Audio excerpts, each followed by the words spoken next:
En dehors de ces horaires, la personne en quarantaine pourra faire l'objet à tout moment d'un contrôle sur le lieu de quarantaine qu'elle a déclaré.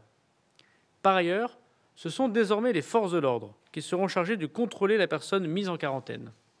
Les policiers et les gendarmes se rendront au domicile de cette personne ou à l'hôtel qu'elle a déclaré pour vérifier qu'elle respecte bien son isolement.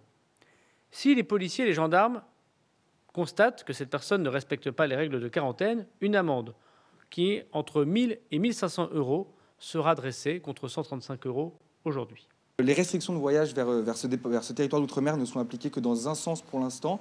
Pour protéger les Guyanais, ne faudrait-il pas appliquer ces restrictions dans l'autre sens également? Nous protégeons nos compatriotes en Guyane, évidemment. Le ministre des Outre-mer y est particulièrement attentif et nous mettons déjà en place un certain nombre de mesures pour les arrivées sur le territoire guyanais, comme d'ailleurs dans le reste de l'outre-mer.